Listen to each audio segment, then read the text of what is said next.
बिस्मिल्लाहिर्रहमानिर्रहीम अस्सलाम वालेकुम। eMadrasa.com के एक और ट्यूटोरियल के साथ मैं आपकी खिदमत में हाज़िर हूँ। मेरा नाम आसिम जावेद और डोनेट डीवीडी के इस ट्यूटोरियल में हम लोग स्टार्ट करेंगे कि आप लोग किस तरह उर्दू पोइट्री की जो फ्रेम्स हैं इनको डिज़ाइन कर सकते हैं। इसके बारे में हम लोगों ने ऑलरेडी eMadrasa.com के ऊपर एक एडवांस ट्यूटोरियल में हम लोगों ने कवर किया है कि ये फ्रेम्स क्या हैं, हम उनको किस तरह इस्तेमाल करते हैं और इन फ्रेम से हम लोग किस तरह काम ले रहे हैं अपनी शायरी को प्रेजेंट करने के लिए as a image on the internet. So हम लोगों ने यहाँ पर जो फ्रेम्स हैं वो ऐड की हैं। अगर आप लोगों ने हमें अच्छी दोस्ती.com वेबसाइट के ऊपर ज्वाइन किया है तो आप लोगों को एक फ्रेम जो है, ये जो फ्रेम इस वक्त आप लोग देख रहे हैं, इसका ट्यूटोरियल ऑलरेडी ऐड कर दिया गया है। और अगर आप लोगों ने इसे ज्वाइन किया है तो आप लोगों को शायद अभी तक वो फ्रेम जो है, ये वाली फ्रेम जो है, ये बनानी आ चुकी हो। लेकिन इसके अलावा हम लोग इस ट्यूटोरियल में ये जो चारों फ्रेम्स हैं इनको हम लोग कवर करेंगे। और हम लोग यहाँ पर एक फ़ाइल लेंगे, pressing Control N from my keyboard। मैं यहाँ पर एक फाइल लूँगा विच विल बी 5000 by 5000। आप लोग अपनी इमेजेस के मुताबिक जो है वो फाइल साइज़ लेंगे। मैं यहाँ पर इसलिए इसका 5000 by 5000 साइज़ ले रहा हूँ ताकि अगर मैं इमेजेस को मूव करता हूँ और मैं अगर उन फ्रेम्स को रिसाइज़ करता हूँ तो मैं उसको मैक्सिमम साइज़ के साथ मूव कर सकूँ। So I am gonna press okay. इसकी जो रेजोल्यूशन है वो 300 रेजोल्यूशन है। Colour mode is RGB, white background and pressing okay. Okay, अब मैंने यहाँ पर जो मेरे पास प्रोजेक्ट फाइल्स हैं उनमें जो फाइनल फ़ाइल है ये मैं ऑलरेडी जो है इसको फेसबुक पेज के ऊपर इसकी जो फ्रेम्स हैं वो ऑलरेडी ऐड कर चुका हूँ। सो आप लोगों के पास ये फाइनल जो फ़ाइल है ये आपके पास अवेलेबल है। हम लोग यहाँ पर हमारे पास जो अपनी फ़ाइल है इसके ऊपर अभी हम लोग काम करेंगे। वहाँ पर हम लोग इस इमेज को ड्रैग करेंगे।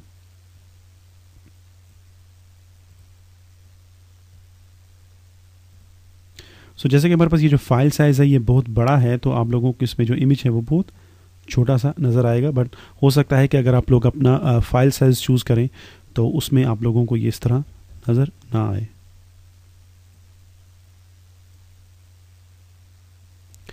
ऑलराइट, अब हम लोगों ने इसको ऐड किया है और मैं इसी से एक इसकी कॉपी लूँगा सबसे पहले और मैं इसी से एक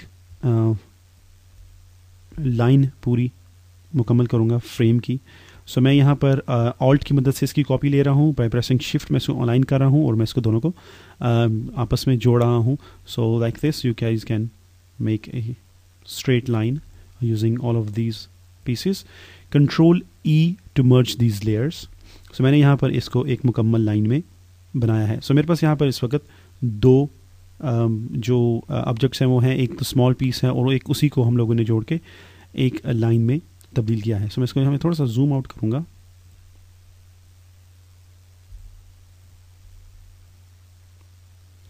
ऑलराइट, अब हम लोगों ने यहाँ पर इस फ्रेम का इस्तेमाल किया है। मैंने इसके ऊपर बहुत सारे एक्सपेरिमेंट्स किए हैं। अगर आप लोग एक्सपेरिमेंट्स करते रहेंगे तो आप लोगों को भी बहुत अच्छे अच्छे रिजल्ट्स जो हैं वो मिलते रहेंगे।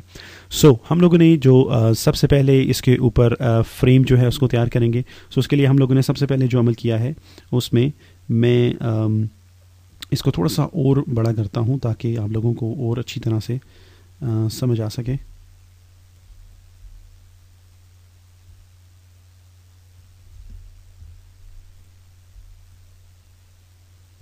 ऑलराइट, सो मैं इन सब को मर्ज करूँगा और मैं इसको बैक टू टॉप। ओके, मैंने यहाँ पे बहुत सारे एक्सपेरिमेंट्स किए हैं और उनके मुताबिक मैं आप लोगों को इसकी जो सेटिंग्स हैं वो बता रहा हूँ। अगर आप लोग चाहें तो आप लोग एक्सपेरिमेंट्स कर सकते हैं।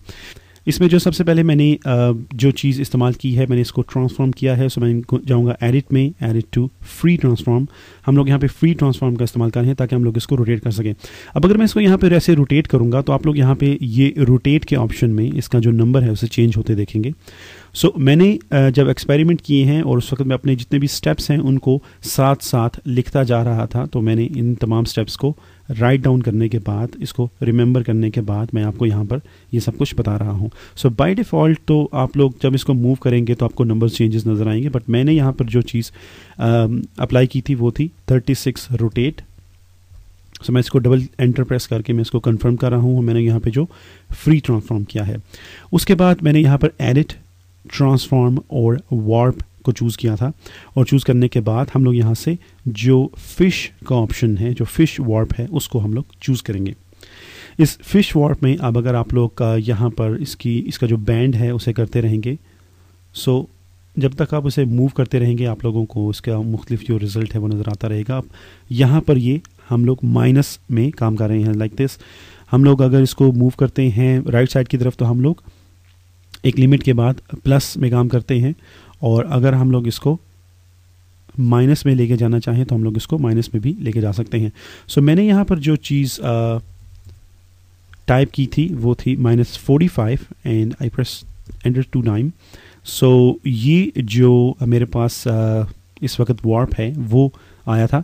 उसके बाद मैंने यहाँ पर इसको फ्री ट्रांसफॉर्म किया था, और फ्री ट्रांसफॉर्म के बाद मैंने इसको यहाँ पर इस तरह मूव किया था। अब अगर मैं यहाँ पर आपको इस तरह से समझाऊं तो मैं यहाँ पर अगर -36 पे जाऊँगा तो मेरी ये जो फ्रेम है ये स्ट्रेट होगी।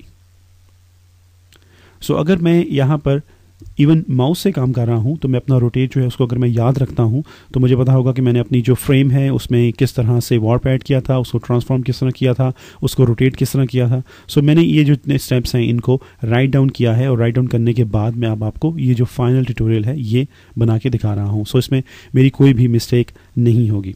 उसके बाद मैंने यहाँ पर इसी फ्रेम की एक कॉपी ली है bye pressing alt from my keyboard, और मैंने यहाँ पर इसकी एक कॉपी ली है। कॉपी लेने के बाद मैं यहाँ पे एडिट ट्रांसफॉर्म और इसे फ्लिप हॉरिजॉन्टल करूँगा। So once I do this मैं इसको आपस में इस तरह से ज्वाइंट करूँगा। सो हम लोग यहाँ पर थोड़ा सा जूम इन करेंगे,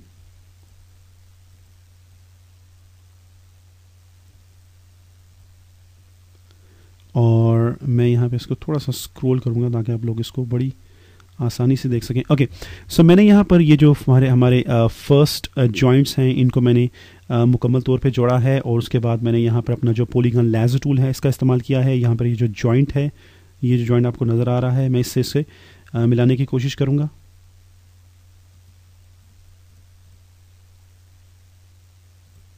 सो मेक श्योर कि आपकी जो राइट साइड वाली लेयर है ये सिलेक्ट है। मैं इसको यहाँ पे सिलेक्ट करूँगा, and I am press delete from my keyboard, control D to deselect, and let's see. So हम लोगों ने इसको कुछ इस तरह से आपस में जोड़ा है। इट्स नॉट परफेक्ट, लेकिन अगर आप लोग इसको थोड़ा सा और टाइम देंगे तो आप लोग इसको परफेक्ट कर सकते हैं। मैं यहाँ पर जो ट्यूटोरियल रिकॉर्ड कर रहा हूँ इसकी टाइम को शॉर्ट करने के लिए मैं इसको दोबारा इस तरह मैं इसको प्रॉपर्ली एडजस्ट नहीं कर रहा, लेकिन आप लोगों को प्रॉपर्ली इसे एडजस्ट करना है। और आप लोग जब इसको प्रॉपर्ली एडजस्ट करेंगे तो ये जो लाइन्स हैं ये प्रॉपर्ली यहाँ पर मैच होंगी। सो अगर आप लोग इसको मैच कर रहे हैं प्रॉपरली तो आप लोग इसको थोड़ा सा टाइम देंगे तो आप लोग इसको प्रॉपरली मैच करेंगे, जो कि बाद में आपको इसका और ज़्यादा प्रोफेशनल रिजल्ट मिलेगा। So but right now it's fine. हम लोग इसमें यहाँ पर इस तरह से ये इमेज एक बनाएंगे। इस इमेज को बनाने के बाद मैं इन दोनों इमेजेस को सिलेक्ट करूँगा, and I am gonna press control E। लेकिन मैं आपको यहाँ पे बताता चलूँ कि अगर आप लोग नेक्स्ट फ्यूचर के लिए एक्सपेरिमेंट करना चाहते हैं और आप लोग इन फ्रेम्स का इस्तेमाल करना चाहते हैं, मैं प्रेसिंग ऑल्ट मैं इसकी एक कॉपी लूँगा और मैं इसको यहाँ पर सेव कर दूँगा। सो अब मैं इन दोनों को कंट्रोल E की मदद से मर्ज कर दूँगा, and I have this huge long frame. मैं इसको यहाँ पर एडजस्ट करूँगा और इसकी ऑल्ट की मदद से एक और कॉपी लूँगा। प्रेसिंग शिफ्ट मैं इसको ऊपर लेके जाऊँगा ताकि मैं इसको इसकी जगह से मूव ना करूँ राइट लेफ्ट की तरफ। सो मैं इसे अप एंड डाउन मूव कर सकता हूँ। मैं यहाँ पे अपना माउस रिलीज़ करूँगा एंड ऑल्ट एंड शिफ्ट को रिलीज़ करूँगा। Go to edit, transform and flip vertical. So अब हम लोगों ने इसको इस तरह से वर्टिकल ट्रांसफॉर्म किया है। इसके बाद आप लोग यहाँ पर दो चीज़ें कर सकते हैं। मैं आप लोगों को यहाँ पे एक चीज़ का अभी कवर कर देता हूँ कि हम लोग अगर इसकी एक और कॉपी लें बाय प्रेसिंग ऑल्ट, और मैं यहाँ पे इसको रोटेट करूँ बाय प्रेसिंग शिफ्ट, मैं इसको रोटेट कर रहा हूँ। तो अब अगर मैं यहाँ पर रोटेट में 90 को टाइप करता हूँ तो मैं डायरेक्टली इस फ्रेम में यहाँ पर आ सकता था। मैं यहाँ पर इसको इसके साथ मैच कर सकता हूँ लाइक दिस, और उसके बाद मैं यहाँ पर इसी तरह टोटल 4 जो फ्रेम्स हैं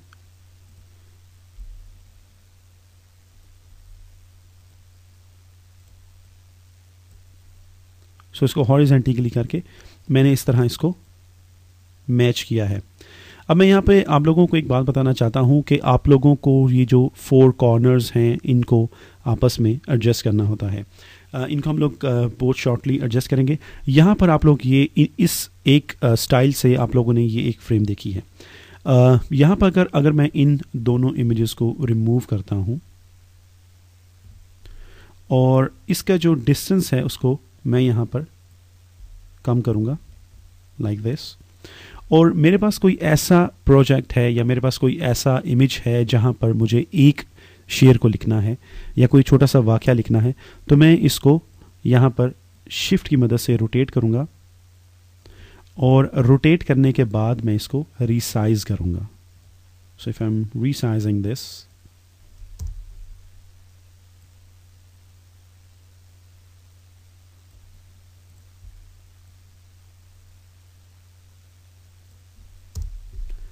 तो मैं इसका भी इस्तेमाल कर सकता हूँ।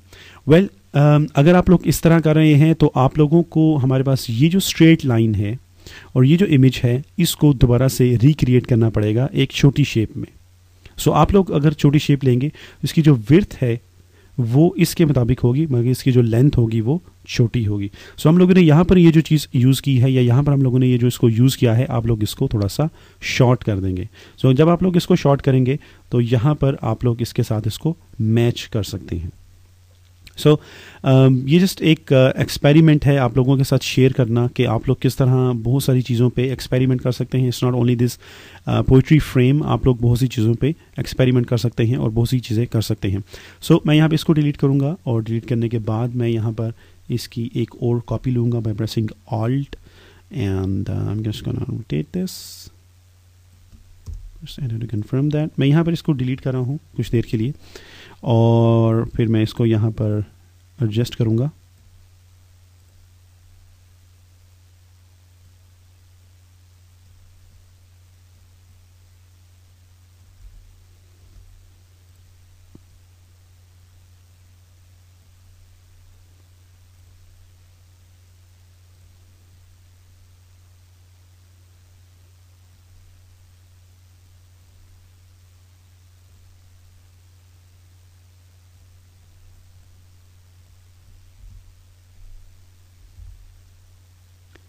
यूजिंग माई ब्रश टूल, इसकी जो हार्डनेस है वो मैंने फुल 100% की है and I am going to select this layer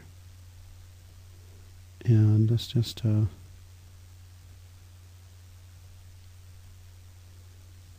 delete this. Okay, that's fine.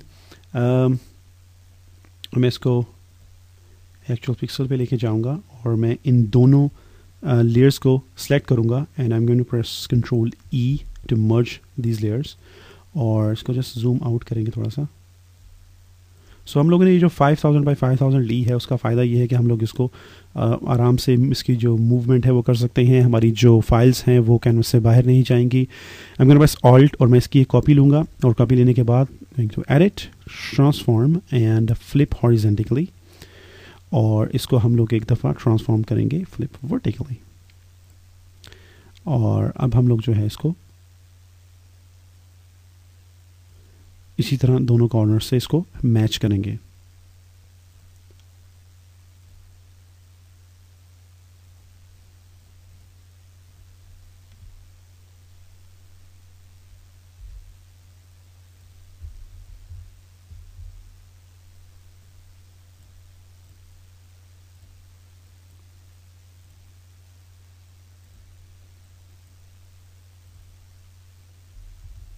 Alright, हम लोगों ने इसको मैच किया है। उसको मैच करने के बाद हम लोग हमारे पास यहाँ पे जो कॉर्नर है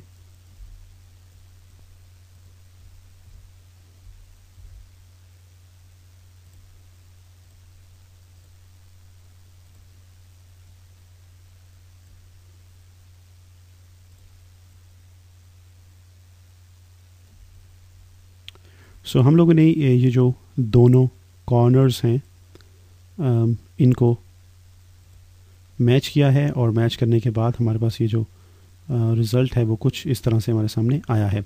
हम लोग अगर अपनी जो फाइनल फ्रेम है ये वाली, इसको देखेंगे तो हमारे पास ये रिज़ल्ट है। सो इस तरह वार्प से एक्सपेरिमेंट करके हम लोगों ने इस फ्रेम को बनाया है और नेक्स्ट जो है वो हम लोग अपनी जो बाकी फ्रेम्स हैं उनको भी तैयार करेंगे।